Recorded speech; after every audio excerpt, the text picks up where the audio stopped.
తిరిగి BCN news కి స్వాగతం. సిట్టిబలిజపేటలో మెయిన్ డ్రైనేజీలు పూడికతీత పనులను టీడీపీ కాకినాడ జిల్లా అధ్యక్షులు జ్యోతుల నవీన్ ప్రారంభించారు. ఈ సందర్భంగా జీను మణిబాబు, ఎస్వీఎస్ అప్పలరాజు మాట్లాడుతూ ఎన్నికలు పూర్తయిన తర్వాత తమ నాయకుడు అసెంబ్లీలో ప్రమాణ స్వీకారం చేయకుండానే అభివృద్ధి కార్యక్రమాలు మొదలుపెట్టారని అన్నారు.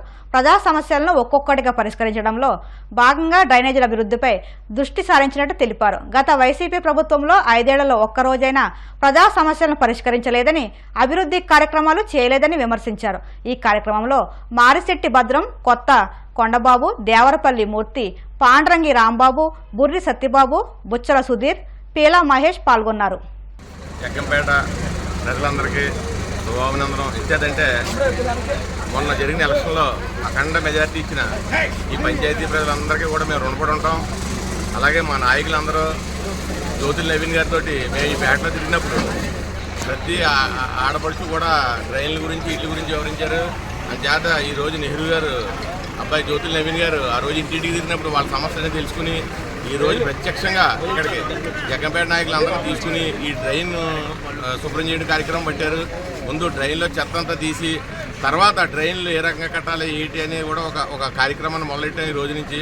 అంచేత ఏంటంటే దీనికి అందరూ సహకరించవలసిందిగా సెలవు తీసుకుంటాం. మరి నవీన్ గారు కూడా మరి పాదయాత్ర చేయడం జరిగింది.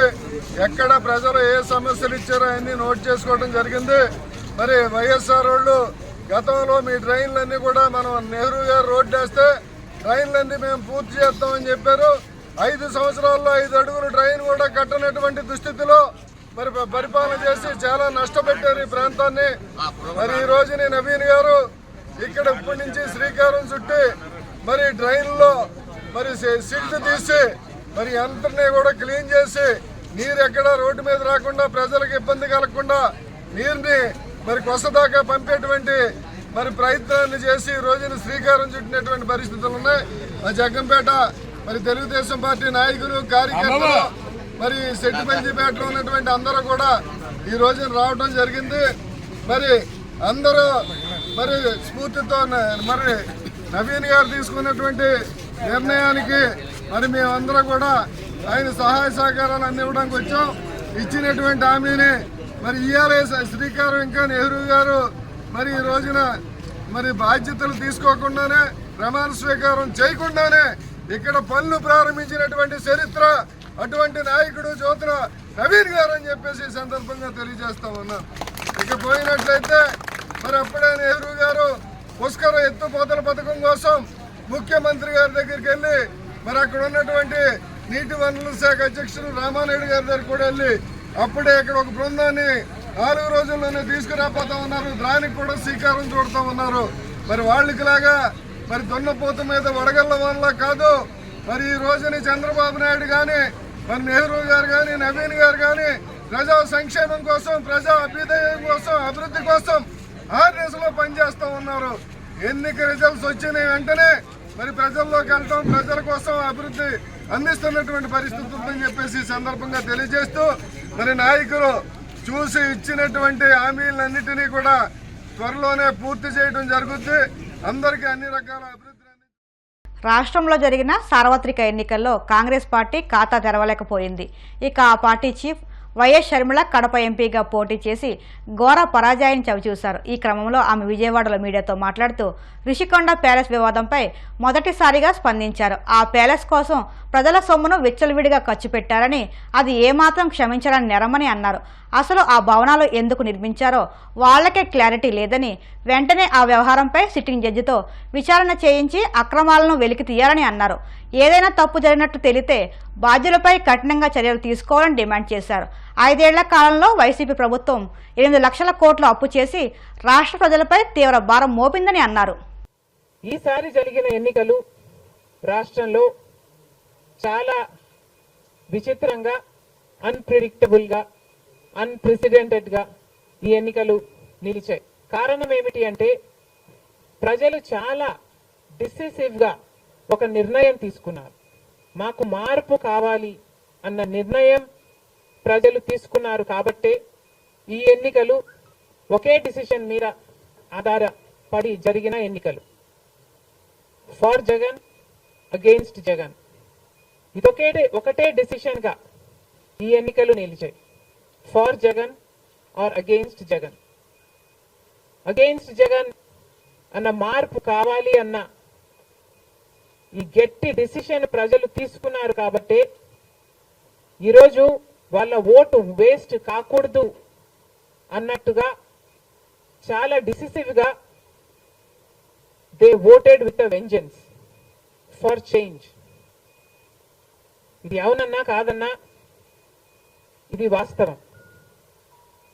కేవలం అంత గట్టి నిర్ణయం ప్రజలు తీసుకుని మార్పు కావాలి అన్న అంత గట్టి డిసిజన్ తీసుకున్నారు కాబట్టి ఇన్ ద ప్రాసెస్ ఈరోజు కాంగ్రెస్ పార్టీ కూడా అనుకున్న మేరకు పర్ఫామ్ చేయలేకపోయింది.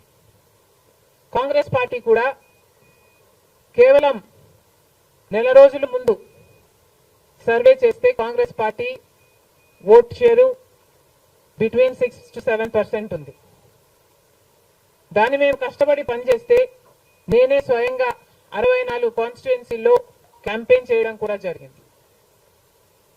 వీటన్నిటితో కనీసం 8% దాటుతుంది అని కాంగ్రెస్ పార్టీ ధీమాగా ఉంటే అది కూడా జరగలేదు. కారణం ఏమిటి అంటే ప్రజలు చాలా డిసిసివ్గా వాళ్ళ ఓటు వేస్ట్ కాకూడదు, ప్రభుత్వం ఎలాగైనా మారాలి, మేము మార్చాలి అన్న డిసిషన్ తీసుకున్నారు కాబట్టి ప్రజలు కాంగ్రెస్ పార్టీకి కూడా ఓటు వేయడానికి ఆలోచన చేయడం జరిగింది. ఏది ఏమైనా కాంగ్రెస్ పార్టీ ప్రజల గుండెల్లో స్థానం సంపాదించుకోవడం మొదలుపెట్టింది. ఇది ఇలాగే అంచెలంచెలుగా పెరుగుతూ పోతుంది. మన రాష్ట్రము ఒక స్పెషల్ చైల్డ్ కి కావాల్సిన నీడ్స్ మన రాష్ట్రానికి ఉన్నాయి కాబట్టి కనీసం మీరు ఇప్పుడే గెలిచారు, ఆ విషయం మాకు కూడా తెలుసు. కానీ హనీమూన్ పీరియడ్ కూడా మీరు తీసుకునే పరిస్థితి లేదు. వెంటనే పనిలోకి దిగాలి, ఇవన్నీ చెయ్యాలి, మొదలు పెట్టాలి అని కాంగ్రెస్ పార్టీ చంద్రబాబు గారికి సూచిస్తుంది. అంతేకాదు కాంగ్రెస్ పార్టీ తరఫున మేమందరం కూడా ప్రజల పక్షాన నిలబడుతూనే ఉంటాం. ప్రత్యేక హోదా గురించి అయితేనేమి, ఆంధ్ర రాష్ట్ర బిడ్డల భవిష్యత్తు గురించి అయితేనేమి వైఫల్యాలను ఎత్తి చూపుతూనే ఉంటాం. ఒక కన్స్ట్రక్టివ్ అపోజిషన్ గా కాంగ్రెస్ పార్టీ నిలుస్తుందని ఆంధ్ర రాష్ట్ర ప్రజలకు మరొకసారి ఏపీపీసీసీ మాటిస్తుంది. దేశవ్యాప్తంగా వైద్య కోర్సుల్లో ప్రవేశాల కోసం నిర్వహించిన నీట్ పరీక్షలో పెద్ద ఎత్తున అక్రమాలు, అవకతవకలపై విచారణ జరిపించాలని ఎస్ఎఫ్ఐ జిల్లా కార్యదర్శి ఎం గంగా సూరిబాబు డిమాండ్ చేశారు. కాకినాడ కలెక్టరేట్ ఎదుట ఎస్ఎఫ్ఐ ఆధ్వర్యంలో విద్యార్థులు ధర్నా చేపట్టారు. ఈ సందర్భంగా ఎస్ఎఫ్ఐ జిల్లా కార్యదర్శి ఎం గంగా సూరిబాబు మాట్లాడుతూ నీట్ పరీక్షపై సర్వత్రా విమర్శలు వెల్లువెత్తగా కేంద్రంలో మోదీ నేతృత్వంలోని ఎన్డీఏ సంకీర్ణ ప్రభుత్వం లక్షలాది మంది విద్యార్థుల జీవితాలతో చెలగాటమాడడానికి నిర్ణయించుకుందని విమర్శించారు. నీట్ స్కామ్పై పూర్తి స్థాయిలో విచారణ జరిపి నీట్ అభ్యర్థులకు న్యాయం చేయాలని డిమాండ్ చేశారు. ఈ కార్యక్రమంలో ఎస్ఎఫ్ఐ నగర అధ్యక్ష కార్యదర్శులు సంజయ్, వాసుదేవ్, కాకినాడ రూరల్ అధ్యక్షులు రాజేష్, నగర నాయకులు విశాల్, గాయత్రి, హర్షిత, భూమిక, స్పందన, బ్లెస్సీ, సుమ, మనీష్ తదితరులు పాల్గొన్నారు.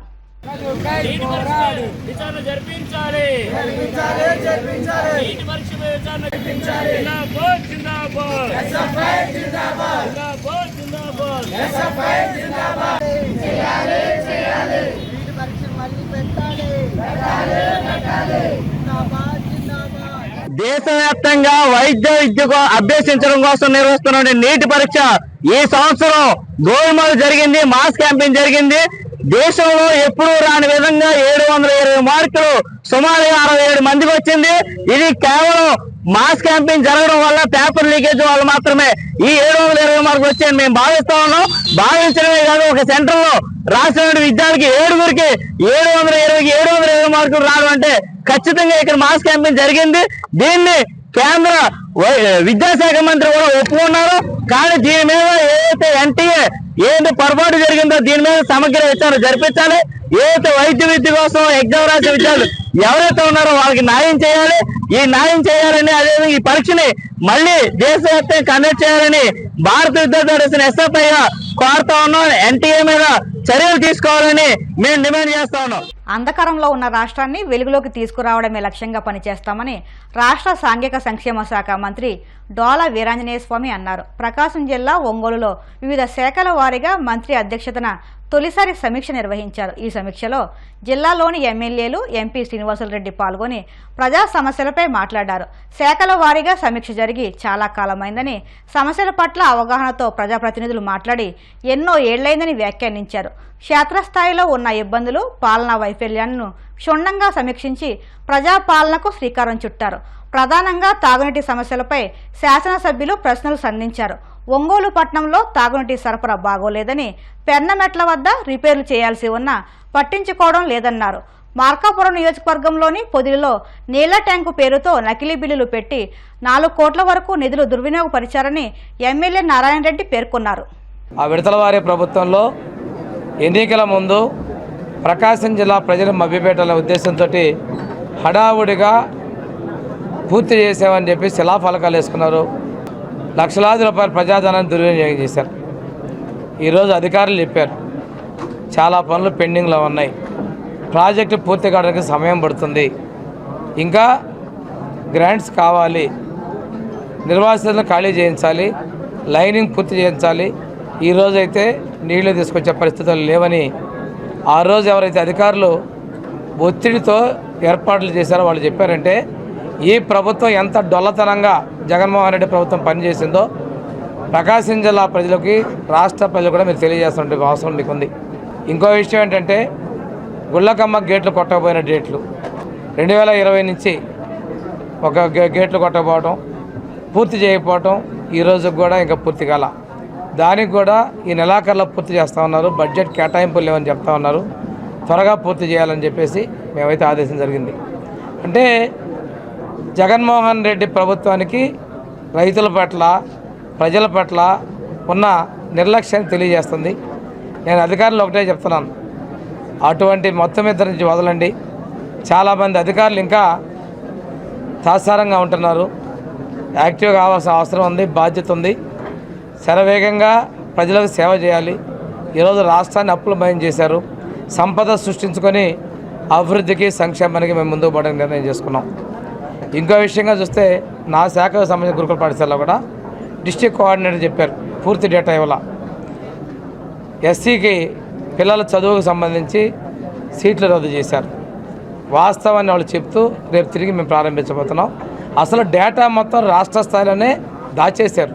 1800 మంది పిల్లల్ని సంవత్సరానికి విద్యుత్ దూరం చేసి వాటి వివరాలను కూడా దాచేశారు.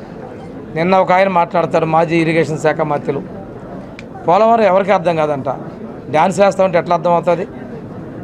నోరు ఉంది కదా అని చెప్పేసి అసెంబ్లీలో దూకుడుగా మాట్లాడుతూ ఉంటే ఏదో చేస్తే ఎలా అవుతుంది?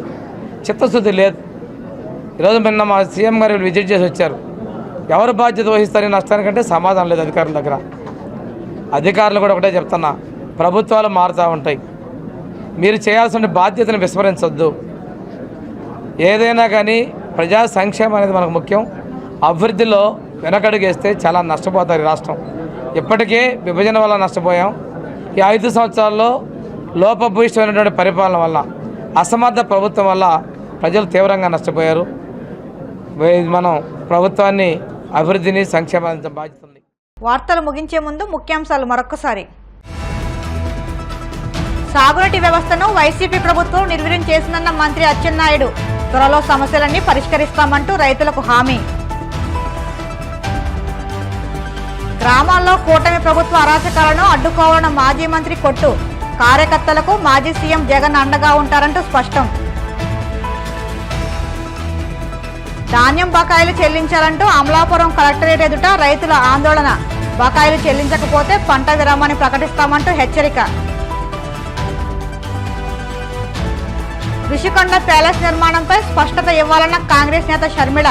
ఏ ఉద్దేశంతో నిర్మించారో తెలపాలని డిమాండ్.